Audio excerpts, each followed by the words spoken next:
कंधे से कंधा मिला के खड़े हुए अनुराग द्विवेदी जी, यहाँ जब हमको आमंत्रण देने वाले हमारे छोटे भाई और इस भवन के स्वामी, यहाँ उपस्थित मातृशक्ति हमारी बालिकाएं, मेरी छोटी बहनें, और यह विद्व समूह, जो यह विद्व समूह आप सबको शिक्षा देने का काम करता है, ऐसे शिक्षार्थियों को मैं नमन करता हूँ। साथियों, आप सभी को 80वें स्वाधीनता दिवस की बहुत बहुत शुभकामनाएं देता हूँ, बधाई देता हूँ। यह सब आप जानते होंगे कि आज़ादी हमें बहुत आसानी से नहीं मिली है। इसके लिए करोड़ों संघर्ष हुए हैं, लाखों लोग कुर्बान हुए हैं, न जाने कितने लोग काट दिए गए हैं, कितने लोग मार दिए गए हैं, कितनी माताओं की भ्रूण हत्या की गई है, कितनी माताओं का गर्भ काट दिया गया है। तब जाकर के हमें आज़ादी मिली है और उस आज़ादी की रक्षा करना अब आप सबके कंधे पर है। बहुत पुराना एक गीत है, दे दी हमें आज़ादी। आप सब लोगों को याद होगा कि आज़ादी के लिए जो अब आगे की कर चले हम फिदा जानो तन साथियों, अब तुम्हारे हवाले वतन साथियों, तो वतन अब युवाओं के हाथ में है। ये जो युवा है, मैं आज बहुत जिम्मेदारी पूर्वक इस बात को कह रहा हूँ, ये युवा हमारे इस देश में नहीं, पूरे विश्व में सबसे ज्यादा युवा कहाँ है बताएगा कोई मुझे? इस भारत की सबसे बड़ी ताकत अगर कुछ है तो इस सबसे बड़े युवाओं का देश आज भारत है। लेकिन अगर हम संस्कार से विहित होते हैं, अगर हम संस्कार से पच्युत होते हैं, तो सबसे बड़ा अगर कारण भी बनेगा और सबसे बड़ा समस्या भी बनेगी तो वह युवा है। इसलिए युवाओं के ऊपर बहुत बड़ी जिम्मेदारी है। अभी मैं जिस कार्यक्रम में गया था, मैंने उसका जिक्र भी दूसरे कार्यक्रम में भी किया। मैं चौथे कार्यक्रम में, पांचवें कार्यक्रम में आप आए हो कि 2 कार्यक्रम में जाना है। वहाँ एक वृद्धा थी, लगभग उन्होंने तो कहा कि मैं 76 वर्ष की हूँ, लेकिन मुझे लगा वो 72 वर्ष से ऊपर की नहीं थी। वो मेरे भाषण के बीच में ही कहने लगी मैं गीत गाना चाहती हूँ, मैं गीत गाना चाहती हूँ। लोगों ने उनको समझाया, मैंने कहा नहीं आप आइए। बोले आप भाषण पहले पूरा कर, हो जाएगा। मैं कुछ याद करके, हमेशा सब याद रहता है, मैं तैयार रहता हूँ बोलने के लिए, मुझे कुछ कंटेस्ट करने की जरूरत नहीं है। दफाएं भी उसको वैसे ही याद थी, किसी की ऐसे पूरा सेक्शन याद था, सब चीज़ मुझे याद है। बुला लिया उनको, उन्होंने जो गीत गाया वह इतना मार्मिक गीत था कि जब उस गीत को लता जी ने गाया था 1962 में, किसी बच्चे को मालूम है? आप लोग शिक्षा का कोई बता सकता है कि लता जी ने एक ऐसा मार्मिक गीत 1962 में गाया था जब चीन युद्ध चल रहा था और हम मेरे बहुत अच्छा, क्या सुना था? बहुत धन्यवाद।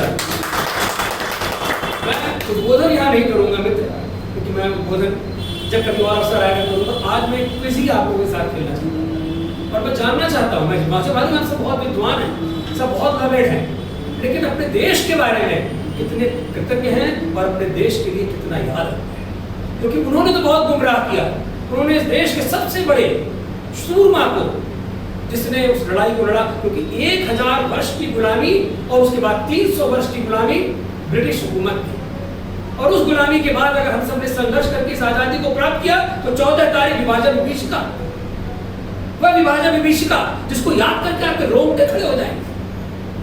इसलिए मैं कहना चाहता हूं कि जरा याद करो कुर्बानी के आगे मैं एक लाइन जोड़ता हूं, मेरा ये चित्रण है, जरा याद करो बेईमानी, याद करो बेईमानी। उस बेईमानी को याद करो जब नेहरू ने कहा कि हथियार नहीं लेने देंगे, हमें हथियारों की जरूरत नहीं है, हम अहिंसावादी हैं, हमारी मित्रता है, हमारे बगल में मित्र देश बैठे हैं और मेरा छोटा भाई है पाकिस्तान। और उस छोटे भाई को धन भी दिया, आयुध भी दिया, शस्त्र भी दिया, और उसके बाद क्या हुआ? वह 62 में हमारे ऊपर बढ़ते चले और हमारे सेना के जवान पीछे नहीं हट रहे थे। एक भी जवान, मैं दावे के साथ कहता हूं, जो भी पुस्तक में लिखा है वो मिटा देना पड़ेगा। उसके लिए भी आने वाले समय में एक बहुत बड़ी प्यायल होगी कि वो बताए कि एक भी हमारे जवान ने अगर पीठ पे गोली खाई हो, नहीं खाई, छाती पे गोलियां खाई और हंसते हंसते पढ़ते रहे। लता जी जब उस गीत को गा रही थी और नेहरू जी बगल में बैठे थे, लता जी रोने लगी, नेहरू जी भी रोने लगे, क्योंकि हम सब विवश थे। आज हमारा देश सक्षम है।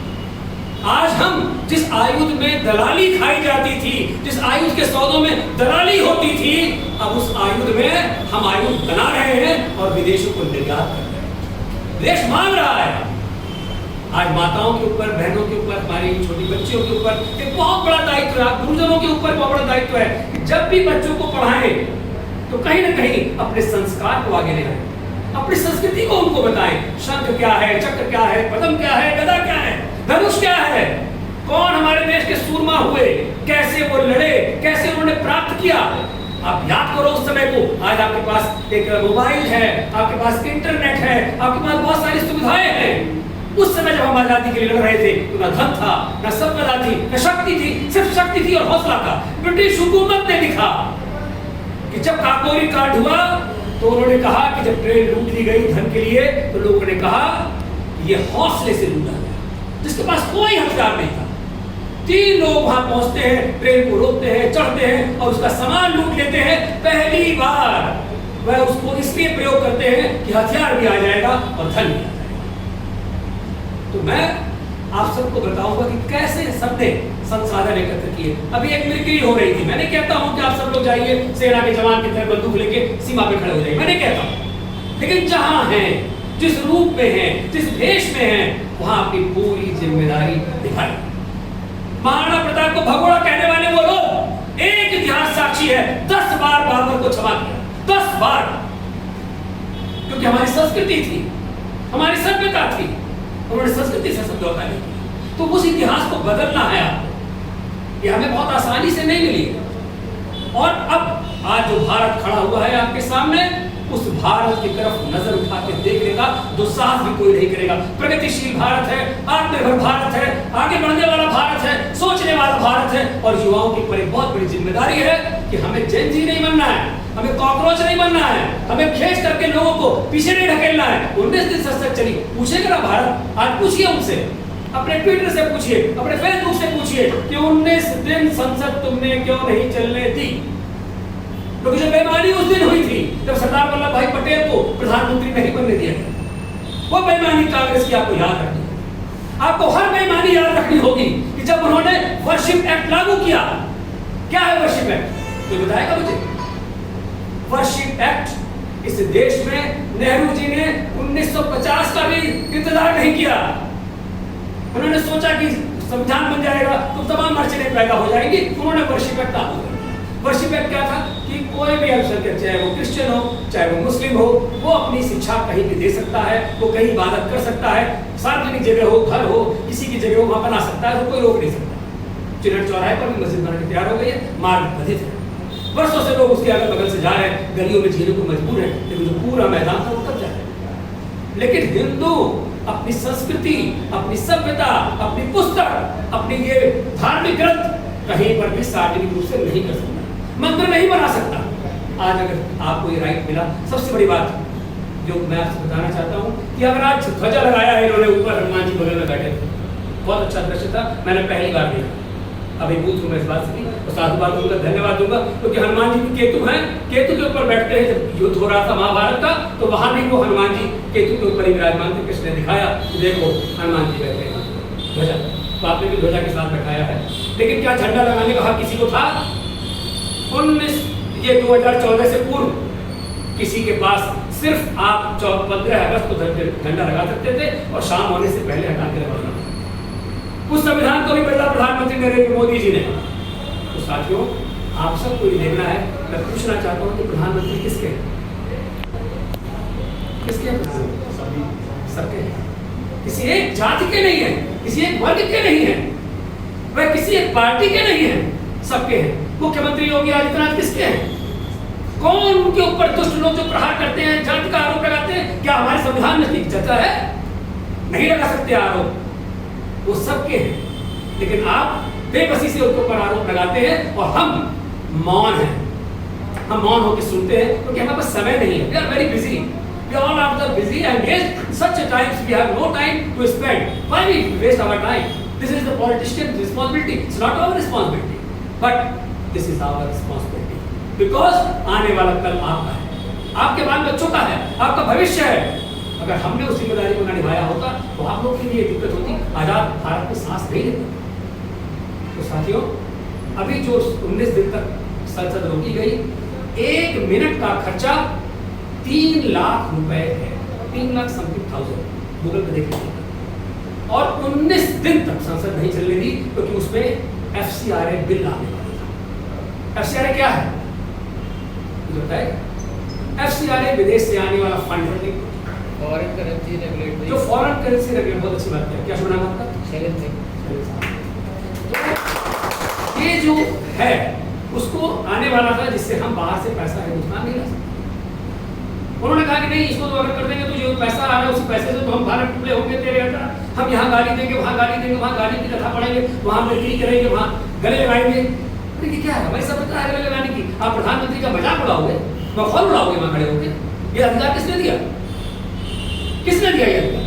लेकिन ये किया गया था और हम सब की आंखों के सामने किया गया और बड़ी बर्बरता के साथ किया गया। हम सब मूक थे। हिसाब उनसे पूछना है कि काम नहीं तो पैसा नहीं, चाहे वो कोई सांसद हो, भाजपा का हो, कांग्रेस का हो, किसी भी दल का हो, काम नहीं तो पैसा नहीं। छोड़ो पैसा अपना, 19 दिन का कोई पैसा पार्लियामेंट का किसी भी व्यक्ति को नहीं मिलना चाहिए। ये लड़ाई आप सब लोग खड़ी। युवा मांगे जवाब। हम कॉकरोच नहीं है इतने चट्टे की तरह कोई पैर से हमको पसंद है। हम वो जीती जागती आत्मा है जहां कण कण शंकर, कण कण बंधन, गंगा हर जगह पर है। हम चरण, हमारे जो चरण है, हमारे श्री चरण है, तो ये देवी के चरण है। हम भारत को माता मान के पूछते हैं, जागृत भूमि के नाम मान के पूछते हैं, तो हमें वो ध्यान रखना है। अब मैं अगर आपसे एक सवाल करने जा रहा हूँ, अगर मैं अभी एक गीत पढ़ूँ, नमामि शमीशान निर्वाण रूपम, कि मैंने भी आपके हनुमान जी को देख के मन बनाया, क्या आप लोगों से सवाल होना चाहिए? आप लोग का आईक्यू देखना चाह रहा हूँ, ऐसी चल रहा है, परेशान मत। नमामि शमीशान निर्वाण रूपम विभुम व्यापकम ब्रह्मवेदम स्वरूपम, ये किसका है? ये रामचंद्र जी का पाठ है जो शंकर जी की कर रहे हैं। अब मैं कहूँ जटा कटा हसम धमम मिलिप लिल्प निर्झरी विलोल चिल्लरी विराजमान गुरधरी, ये किसका? रावण ने किया है। तो ये हमारी भाषा से मालूम पड़ जाता है कि कौन राम है और कौन रावण है, कौन क्या कर रहा है, वह उसकी सभ्यता, उसकी संस्कृति बता देती है। मैंने तो नहीं बताया कौन रावण था, आप लोगों ने सब ने बोला कि रावण के द्वारा रचित है और ये राम के द्वारा रचित है। तो हमें फर्क करना सीखना होगा। स्तुति कोई किसी की कर रहा हो, लेकिन फर्क क्या है उसका हासिल करना और उसकी सेवा करना, इसमें हमें फर्क देना। एक बुजुर्ग जिसके बाल बच्चे नहीं, घर नहीं, कोई द्वार नहीं, मैं मुख्यमंत्री जी के साथ रहता हूँ, मेरे अध्यक्ष, उन्होंने कहा था मैं अध्यक्ष नहीं, उपाध्यक्ष हूँ, आपदा विभाग का दर्जा है मेरा, लेकिन मेरे जो माननीय मुख्यमंत्री जी उसके अध्यक्ष हैं।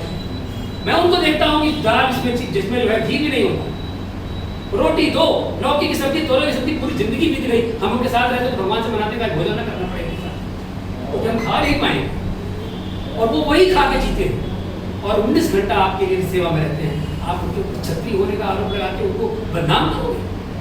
उनकी तो जेब भी नहीं है, न कुर्ते में यहाँ जेब रखते हैं, इसमें कई बार वो पर्ची उर्ची आप लोग देते थे, रख लेते हैं, उनके पास कोई जेब नहीं। ऐसे प्रधानमंत्री तो जो सेवा के लिए चल रहा है, कम से कम आपसे अनुरोध है, हाथ जोड़ के अनुरोध कर रहा हूँ, नमन कर रहा हूँ, मैं बुजुर्ग व्यक्ति आप लोगों के आगे हाथ जोड़ रहा हूँ कि आप लोग सम्मान करना सीखिए और अपने युवाओं को बताइए कि हमें सम्मान करना है और उनके त्यागों को नमन करना है।